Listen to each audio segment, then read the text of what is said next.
I wanted to share with you all some of my thoughts on the Pāramī of Resolve. And I'll intertwine that word with determination, persistence, devotion, commitment. I feel like with all of these Pāramīs, there are different ways that we can look at this word, that we can hold it, that really lands for each of us. So I like to use these different words to see if one of them really touches your heart or really feels into the experience of your practice. So you often hear about the Dharma being like two wings of a dove, one of wisdom and one of compassion. And the Paramis, these 10 perfections of heart and mind, are described in the same way because they are a blend of merit and insight. So there is merit that we cultivate through the actions of our bodies, how we care for ourselves, how we care for others, how we care for this planet, and all other living beings. And then there's insight or clear knowing, clear understanding that we cultivate on the cushion in silent reflection when we are in our formal meditation practice. And so together these create this perfection of heart and mind. And as Acharya Dhammapala says in his treatise on the Paramis, through their wisdom, the Bodhisattva perfects within themselves the character of a Buddha. Through their compassion, the ability to perform the work of a Buddha. Through wisdom, they bring themselves across the stream of becoming. Through compassion, they lead others across. And through compassion, they tremble with sympathy for all. But because their compassion is accompanied by wisdom, their heart is unattached. And so this perfection that we are speaking of here is this fluidity of both the wisdom and compassion coming together. This allows the heart and body to rest in a place of clarity and unwavering effort as we navigate the world. And I don't know about you, but every time I hear the word resolve, I always go to what a New Year's resolution, like what we're going to say that we're going to do each year. Um, and there's always like this list of things that I can't do or lists of things that I'm going to do, which is actually impossible for me to do at the rate that I want to do them. Um, Things like, I'm going to get up and go to a yoga class every day at 6 a.m. Like that's never going to happen. But I mean, this resolution every year, that might be a thing that happens. Or, I'm only going to have like, a small handful of chips instead of the whole bag of chips. Or I'm not going to, binge watch whatever I'm watching on Netflix or Amazon Prime. And these are all good things, right? To make these resolutions, these commitments to ourselves and others around us. But then, eating goat cheese or chocolate or watching, 3 episodes of Black Mirror or White Lotus becomes the enemy. And what we have resolved not to do then becomes this bad word or an enemy. And it becomes really associated with this rigid asceticism and completely void of joy. And that's not what we're doing here. This is not what resolution really means. So resolve is connected to volition as being an action, this intentional movement towards. Um, and it's much more gentle and subtle than our intention, because intention is actually an ideal or a thought. And resolve is more like the quality of being. So this who we are determined to be, and it pulls our attention through to the other side. So it's a process that's inspired by a lifetime committed to non-harming, and it's born of a place of not grasping, not clinging. It's born of a place of confidence and clarity, and it's really supported by the cultivation of patience. And so the Pali word for determination is aditana, and it comes in at number 8 on the list of 10 paramis, and it's only followed by the heart practices of metta and equanimity. And so they say that resolve comes in so late because we need the rest of these paramis to support this coming into play. And so the prefix of this word adi, adhi, means further, higher, fuller. And Tana, which is spelled Thana, means foundation or standing in place. And so to have this fuller, richer commitment to something as our foundation of how we move through the world requires a mind that has sampled and practiced and knows through seeing ourselves, through um, living our experience of when we bump up against the hindrances of greed, aversion, restlessness, sloth, and torpor, and doubt. So it is resistance that gives the heart the ability to stay. When all these hindrances shows up, it allows us to stay anyways. And so Philip Moffitt, some of you might know, is a senior teacher at Spirit Rock, and he was my mentor all through my teacher training program. And he says that persistence without patience works against itself, and patience without persistence doesn't get you there.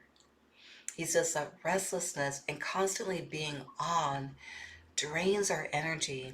It creates anxiety, and it alienates others and keeps us off balance. And so if we don't have that resolve, that determination, that commitment of what we stand for, we're constantly draining our life force. We're constantly draining our prana, our life force energy, as we're trying to remember what it is that we stand for. And he also said something like, I think it's like resolve without patience, we're just dilly-daddling. And I love that, right? So we really need persistence to be that thing that carries us through, that determination, that devotion to carry us through. So Grace Lee Boggs, he was a Chinese American civil rights activist who we were so fortunate to have on this planet for over 100 years. Um, she said that people are aware that they cannot continue in the same old way, but are immobilized because they cannot imagine an alternative.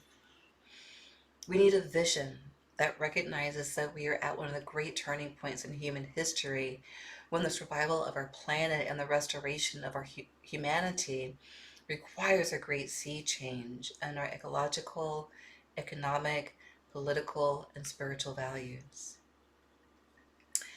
And so I think about how much time, minutes, hours, years, talking, processing, lamenting over all the things that I don't want to be happening in the world around me.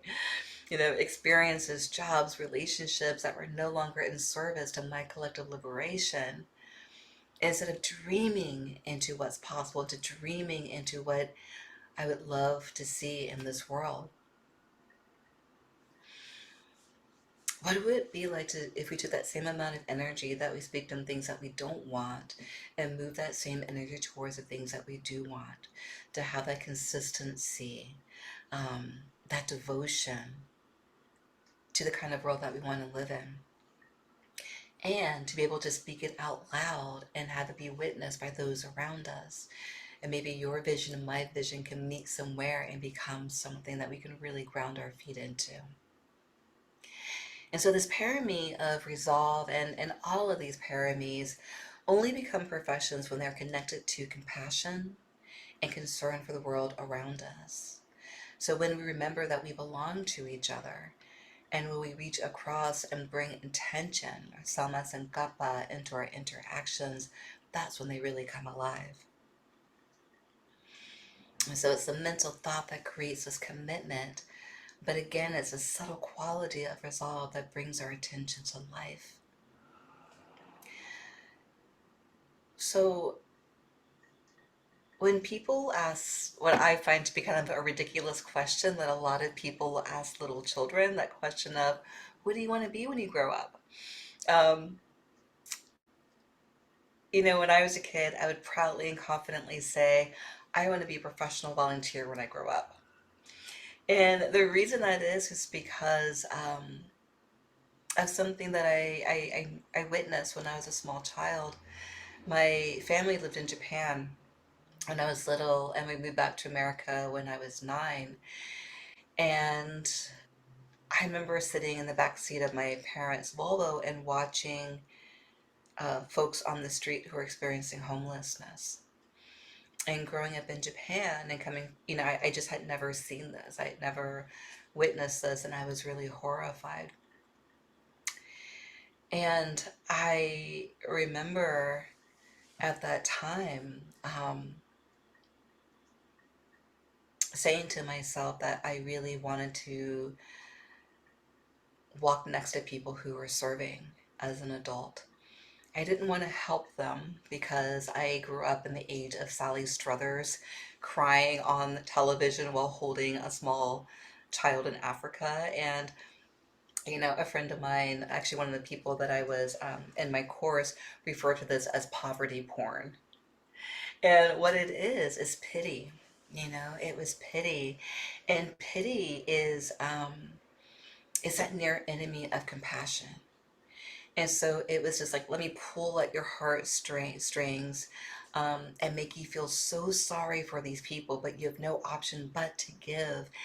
And there's something about that that felt a little icky to me. It felt a little, And so I knew that as a kid, I didn't want to do that kind of work, but I wanted to walk alongside people, to see their humanity, to be in relationship with them. And so when people ask me what I wanted to be when I grew up, and I said I wanted to be a professional volunteer, it's because I truly did believe that the US government knew how to take care of people. I didn't think that they could do it. I didn't think that there were jobs that were out there that would allow me to do this for a living. And so I thought that I had to volunteer my time, um, so that I could engage with folks to witness and support their dignity as human beings. And I want to say, that experience of seeing folks experiencing homelessness for the first time was so traumatic to me that I actually developed a stutter for a year. It really, like, it shook me up. Um, and so I was speaking about this last week. I said I was traveling last week. I was up at Omega Institute in upstate New York, or in the Hudson Valley of New York. And I was speaking at the Well-Being Summit. And the Well-Being Summit on Social Change it's a global conference that started in Bilbao, Spain last summer. And Omega hosted the North American conference, and they're now moving to Central America, South America, West Africa, then back up to Europe. So this conference is this gathering of change makers who are really concerned about the well-being of folks in their neck of the world. And so I was giving a workshop, a talk that I entitled "How to Stay Whole in Unholy Places." And I realized, after I gave the talk, that what I was really speaking about was resolve. It was the Pāramī of Resolve, of commitment, of determination, and how making that commitment as a 9-year-old child really carried me through my whole life once my practice became alive. Um, Before I had practice, and I was a very untethered and irresponsible activist. My work was about, my activism was about screaming and shouting and like shutting people down and not listening. Um, and I got burnt out very, very early and very, very quickly.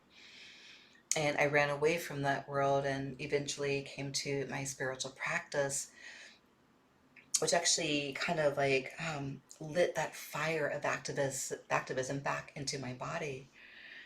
I hear a lot of people say, activists say that they're scared of meditating because they think it's going to dampen the fire. It doesn't. It actually ignites it. So if anyone's worried about that, it'll just kind of light you up even more. And so when I came back to my practice, um, when I came into my practice and back into my activism, um, I worked in jails, as Mary Louise mentioned, for over a decade. And it really allowed me to understand that I had to really be in the depths of my practice for me to be able to stay. in that work. Not only in that work, but also my work in sharing practices with folks who are living with HIV and AIDS, folks who are experiencing homelessness, folks who are living with addiction. I had to remember to not slip into pity, to not slip into shame, or to slip into fear when working with these people, but to really live in my practice and that commitment that I've made to myself to walk alongside them, to witness them in their beautiful human form that they were born into. And this was a practice that I carried into when I co-created the meditation working group of Occupy Wall Street. I knew that it wasn't appropriate for me to barge in and say, I know what to do here, but to wait, to sit back and to listen and to see what was needed. What did people need? How could I support them in witnessing their reclaiming their dignity while doing this work? And so I came, I listened, I learned, and then I offered um, a daily meditation of metta, of loving kindness, and also metta as a practice of compassion. A practice of protection, which is what really, really needed for folks who are occupying in Zuccotti Park in New York. And then after Occupy, I was really involved with the Fight for 15 movement. And this was a movement that advocated for folks to have a livable wage, to make at least $15 an hour. And again, I moved back to my determination, to my resolve, my commitment that I made to myself about how I wanted to show up. And again, how can I support folks in walking next to them and hearing their stories so that their dignity can be seen and witnessed? And I partnered with a group that I co-created called Transformational Activists, which is a group of elected politicians, Dharma teachers, and low-wage earners. And we created these teach-ins where we spoke about the impact politically, spiritually, and financially of being and living in a world that did not support people having a livable wage. And we have these beautiful teachings that we did together as a trio. And so in all of these instances, I kept coming back to that commitment that I made to myself to remember that we belong to each other, to walk beside each other, to not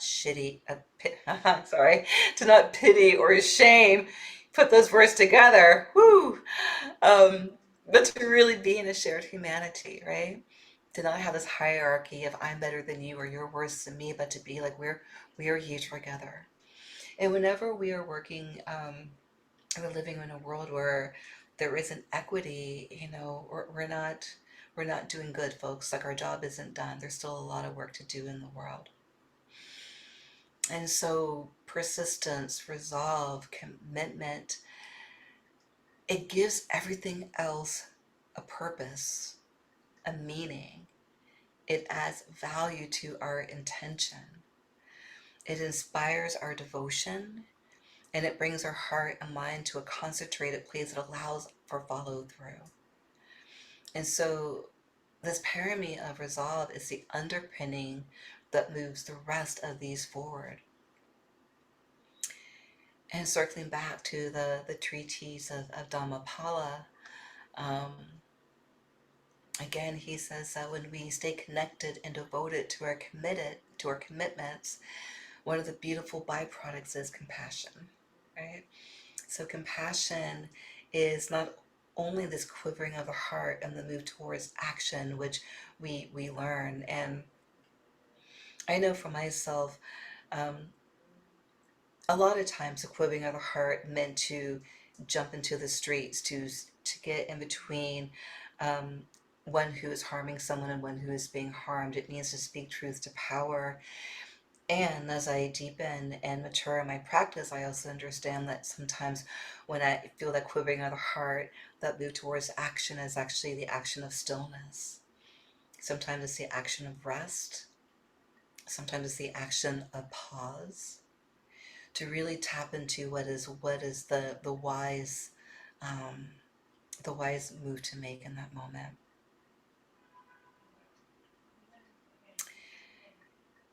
And so so one of the byproducts of working with resolve, with commitment, devotion, can be compassion, and it can be and compassion can be the intention to replace the contraction and agitation of our bodies we experience around the pain of the world. And so when the body, the mind, the heart is contracted and shut down, compassion allows it to be open, curious, and connected once again. And so as I've been working with this practice, I've noticed that these 10 paramis, um, again, the paramis starting with generosity and sila, renunciation, wisdom, energy, patience, truthfulness, and ending with the heart practices of metta and equanimity, they keep sort of swirling back around to support my practice of each of these individual paramis. And so I want to pause for a moment to give you all a moment to allow the words to digest and to ask you a question to kind of chew on for a moment. So this can either be a journaling practice that you take on for a few moments, or you can sit in quiet contemplation with this inquiry. So it's a two-part. So one of them is, what is it that gives our resolve its wings? So what is it that gives inspiration and kind of wind underneath the wings of resolve, determination, commitment, devotion? This could be one of the other 9 paramis. This could be one of the 4 heart practices of the Brahma Viharas, one of the path factors of the Eightfold Path. So what is it that really supports your resolve? And what can get in the way of this determination? So what can get in the way? This can be things that we learned in our family of origin. It could be the way that we are wired. It could be the teachings that we learned through our gender, our race, our class. And so what is it that gives our resolve its wings? And what can get in the way of our determination? Again, I'm interchanging the words resolve, determination, commitment, devotion. So what gives it wings and what can get in the way? So I'll give you just a few moments. I'm going to put this into the chat for those who are on Zoom. I'm not sure if folks who are in the audience can see this, but we'll take a few moments to contemplate this, and then we'll come back into wisdom democracy when we can open up the floor and hear what wisdom y'all come up with. So again, it'll take about 5 minutes, and then we'll open up to wisdom democracy to hear from the full room. All right. Let's take 3 minutes. Let's just take 3 minutes, all right? Because I want to actually hear from you all a little bit more. So 3 minutes to contemplate this inquiry. And again, if you're in person, I would invite you to be in the nobility of silence so you can really be with this inquiry for yourself.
so if you've been journaling, we can pause for a moment.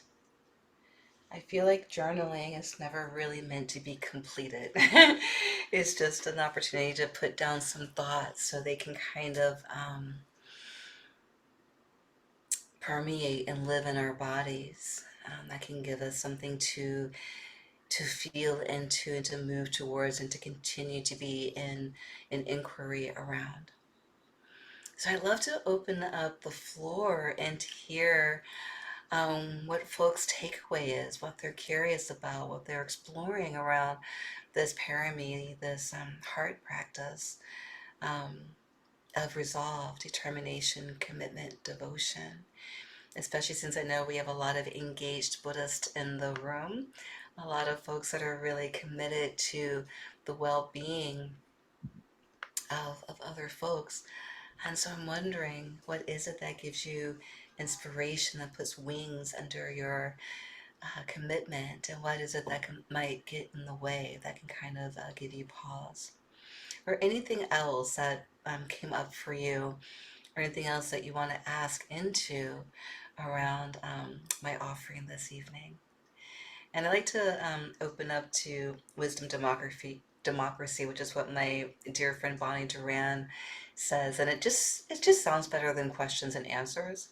And sometimes you might have just a lot of wisdom, and it's not really a question, but it's just something that needs to be witnessed, or wisdom that is really important for you to share at this space. So, whatever feels alive and in your heart, I'd love to open up the room to the room and also to folks on Zoom to see what's alive for you. And sometimes it's hard for me to track what's coming in through the chat, so it'll be easier if you speak it out loud if that feels good for you. So if you're on Zoom, you can raise your little electronic hand or your regular hand so I can call on you. And if you are in the room, I'm sure there's a mic that is roaming around so that I can speak so I can hear from folks.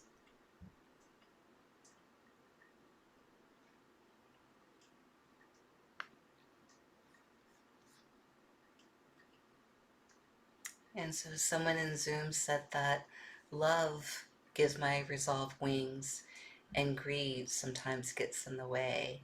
Absolutely. And so, the foundation of our commitment or devotion, a lot of it is love. A lot of it is compassion. A lot of it is this desire to be in relationship with others. And I really appreciate that greed sometimes gets in the way.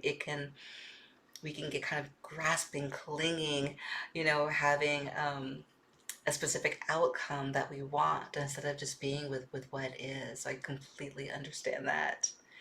And David says that a vision of a better way gives me wings. So that is the inspiration, is the vision of a different way that we can live in the world.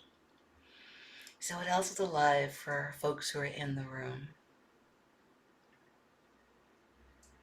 Or any questions or clarity that needs to be responded to?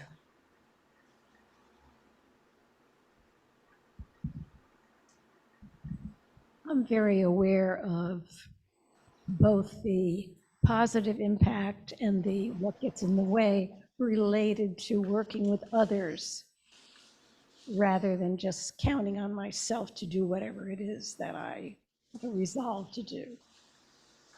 So that if there's some way I can work with others and feel supported in that, that helps my resolve.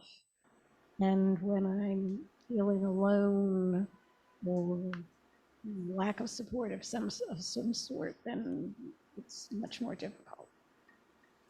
And so are you speaking to like working in partnership and being in a collaborative, Yes. or even having someone like bear witness to your commitment is Well, what really supports you? actually both work. Right? Yeah. Yeah. Yeah, I agree. There's something about saying When things out loud, being witnessed. you mentioned family of origin, perhaps. I was an only child, and so I think I'm particularly influenced by this aspect of desiring to be with others in my endeavors. Yeah, that makes a lot of sense. And I honestly don't know how we get anything done in the world without having co-conspirators and collaborators, right? It really does take a village, as they say, and it really does take a partner because we can have this resolve, this determination, this commitment, and when we're carrying it by ourselves, we can get really exhausted. And we can really, especially those of us who are engaged in the world, we can really experience burnout. And so it is really important to be witness and to share some of this responsibility with others. Yeah, thank you so much for that.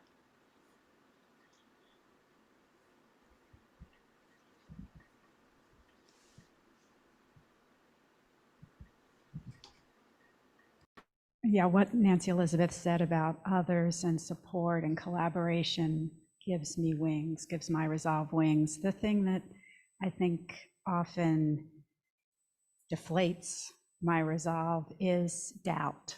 Um, just doubt in all its forms. A doubt of myself, doubt of the world, doubt of humanity, doubt of the goodness of whatever effort is. Very, very helpful to see the doubt, and not get, I guess, you know, captivated by it and believe it. Yeah. And doubt is so seductive, right? Doubt is, Mara was like the embodiment of doubt, and doubt can really shake us off, and it can really be so persistent that we actually can begin to believe it. And so, what is it that helps you to recognize, oh, doubt is arising? Can you speak to that a little bit and what helps you to get to the other side of doubt? I think just knowing that it is, that I can encapsulate it in where I can feel it in my body. I know what doubt Mm, feels like. I can feel it in my body and in my mind, and to be able to identify, oh, that's doubt. That's mm. that. And how That to, yeah, yeah. and now, as a body person, I'm very curious, how do you know doubt in your body? What Uh, gives you that information? yeah, just that, my heart sinking, that my stomach, can really feel it in my gut. Um, and then sometimes just the thoughts kind of, even my vision, literally gets. Mm, um, yeah. So those are some signs. mm, thank you. Can you tell me your name? Susan. Hi, Susan. Thank you. Hi. Thank you. Thank Hi. Yeah, and this is the thing, the Buddha, like, the first foundation of mindfulness is mindfulness of body. And for some reason, so many teachers kind of bypass the body and go straight to the mind, the fourth foundation of mindfulness. And I'm like, hang on, how do we know anything if we don't tap into the body? The body gives us all the information that we need, that tightness, that contraction, then also that expansion, that openness. And so this is why when I offer guided meditations, I always keep coming back to the body, the body, the body.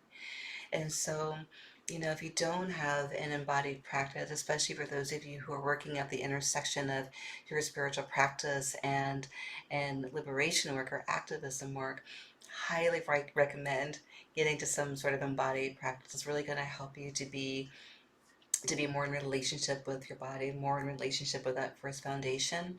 That's going to give you a lot of information when we've moved away from our resolve, our commitment. Um, the body and listening to the body can dispel doubt and can kind of get us back on track towards that North Star, whatever we are devoted to. So thank you for bringing in the body and that inquiry.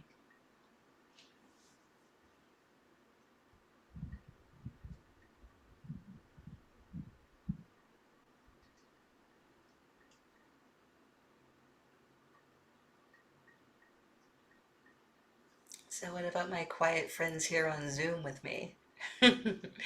Any reflections? Anything that needs to be witnessed or asked into this space? For those who journaled, what came up? Susan. And Susan, I remember you because there's a question mark after your name, and it's always like, Susan? I don't know. But I remember that you mentioned that before. It's good to see you again, Susan. Great.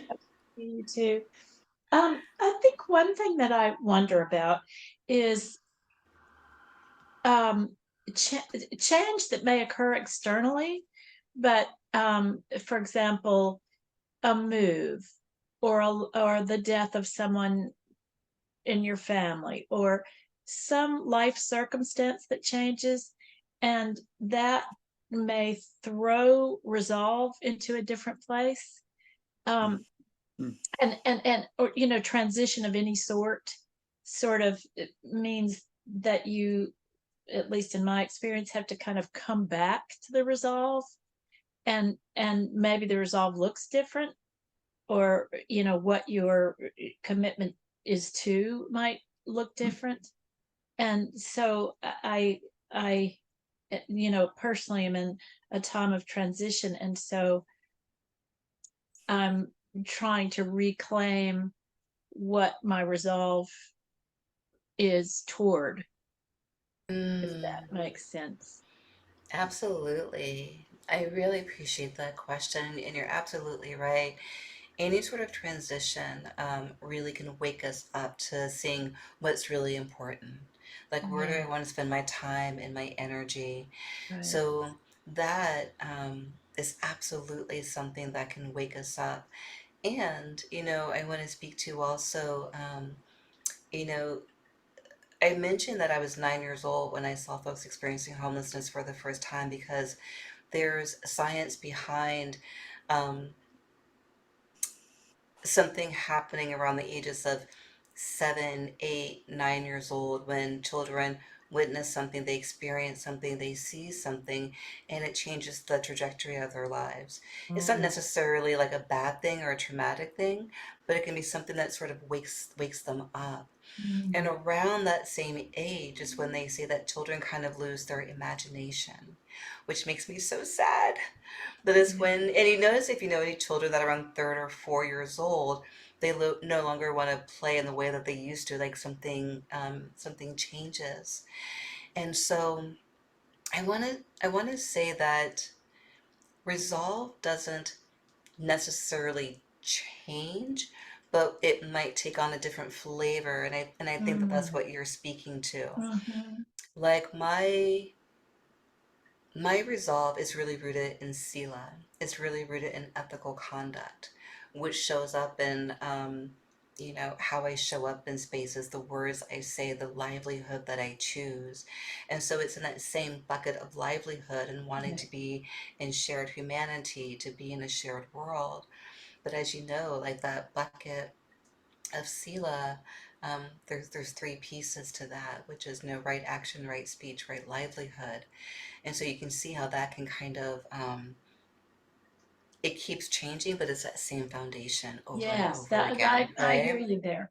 Yeah. Absolutely. So it's like the mm, translation in the world might look different, but still the inspiration, um, or foundation Yeah. is still present. Yeah, it might manifest differently. And so, Yes. so when we're working with this, it's really about, we're not constantly every day, today's my new commitment, today's my new commitment. Because if we're constantly changing it, you're not actually committed to any one thing, Right. right? So Mhm. it's like, what is it that we can stay with over Yes. a lifetime? Yes. Over transitions, over loss, Hmm. over aging? What is like that core thing that we keep going back to? Yes. Well Yeah. said. Thank you. Thank you. Love that. I appreciate that. Thank you. Mhm. And does that resonate with you? Are you like, oh, this is the same thing, just a different iteration of it? Can you see where there's like a through line?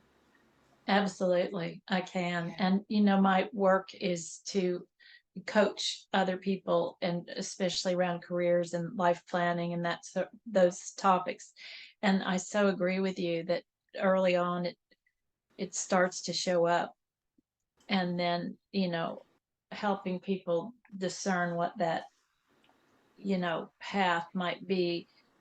It may have different sub paths or Yeah. whatever, but I agree with you that there's something that a person is about, and that really doesn't change, Yeah.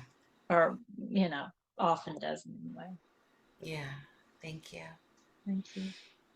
And something else came through the chat. It says the serenity prayer has come up for me, a sense of what is a good use of time and what is not. I think resolve can really be hindered if we are fighting a losing battle. Conversely, resolve can be supported by experiencing success. Is this balance or equanimity a part of resolve, or is this a different parami like wisdom? So much in that. Um,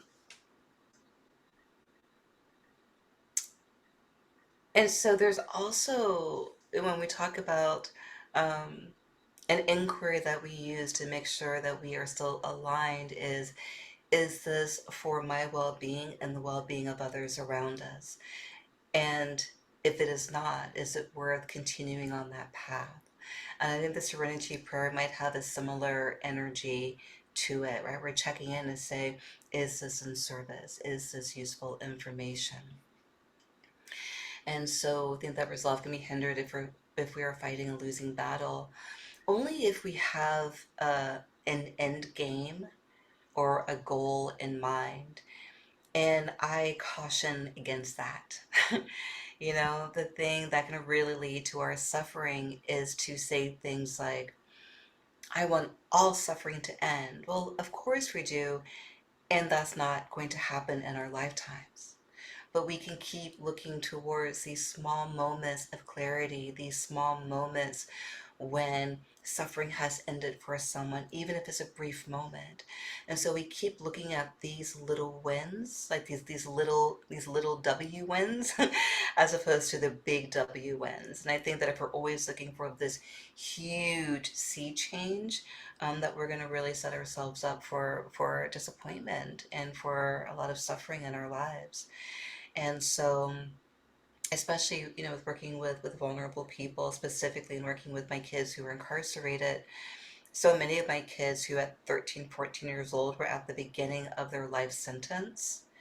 And so they were not going to get out of prison. And I knew that giving them these practices so they could find liberation of heart and mind, even if the body was going to be incarcerated, that was a little W win that to me felt huge. So we have That's to, good. yeah, thank you. Thank you, Susan. You know, and so we have to be really realistic and to keep looking for those little wins, those little moments of liberation, those little moments of awakening. Because awakening isn't just one big thing. These awakenings happen throughout our lives every day if we're paying attention, if we're noticing, if we are alive, and um, if we're open to seeing these little awakenings. And then it goes on to say, conversely, resolve can be supported by experiencing success. Absolutely. It's this balance or equanimity, part of resolve, or it's a different parami. So all of the paramis support the other ones. So yes, wisdom is a parami. Yes, equanimity is a parami. Yes, patience. So all of these are things that can support um, resolve, and they kind of do this and sort of intertwine and intermingle with each other, so they all buoy and lift up and are and play support roles in all of them. So thank you for that. So Barbara says that justice gives me resolve. Hopelessness that I can make a difference can take the air out of my wings. Yeah, hopelessness, especially when every time I think about the story of Avalokiteshvara, which I can never pronounce. I usually just like to use the other manifestation of Kuan Yin. It's easier for me to say. The Bodhisattva of compassion, and there's this beautiful story of they were bringing people across, across from shore to shore, from this shore to safety. And when they finally got to the other shore and they said, yes, I've alleviated all suffering, and they turned back towards the shore and it filled up again. And so at that point, that's when their head exploded. And so you might see a visualization of Avalokiteshvara with many heads, many faces, and many arms, because they need that to hold all of the suffering in the world. And so, um, so yeah, I can see how hopelessness, especially in a world that just feels like there's insult after insult after insult, and where can we find those little wins? You know, did you have an inspiring conversation with somebody? Did you teach someone to, and did you share the practice of mindfulness with somebody? Um, did someone experience a little moment of liberation in your presence? So there is a lot of ways that we can um, keep this alive. And for me, it's just knowing that, the practice of compassion keeps coming back over and over again, and knowing that it doesn't have to be this big compassion, right? It doesn't have to be, um, meaning that if I don't fully have compassion, I can at least be kind towards myself. And if I can't be kind, at least I can recognize that I'm not being kind. And so, um, and if I'm not being as kind, I know that that I'm not going to cause harm to other people. And so there's always something that we can lean on. There's always something that we can rest back onto in our practice. Um, and so I invite you, as we're working with this, to really lean on that one thing that we determined to do, that we have a commitment, a devotion to doing, and see what is that one little piece that we can do. And just to give you something that I am now, um, because I'm teaching on Resolve this month, for years I've been wanting to. I mentioned that my family has some property in Ivy, Virginia, and my family has also sold off some of their property. And so I have a resolve to reclaim some of my ancestral land. And so that may or may not happen in my lifetime, but it's something that I'm starting, and I'm sharing with my nieces and nephews, and I'm bringing them into this conversation. So if it doesn't happen in my lifetime, it can continue on for this next generation, so that we can reclaim all of the land that my ancestors fought so hard to claim and to own. Um, so that's what I'm working with right now. And so every day I'm talking to a reparations lawyer. I'm reaching out to a nonprofit. I'm talking to someone who's done this, who has reclaimed land. And so just the fact that I'm doing a little something each day, that keeps me going. It doesn't matter if I get to that end game. It actually doesn't matter. It is the effort and the energy that I'm doing towards something that would mean so much um, to my ancestors, and to my when I become an ancestor, I hope it'll mean something to the folks that yeah, who'll name me as their ancestor. So on that note, dear ones, that is our time for this evening. Thank you so much. As always, it is so beautiful to be with you.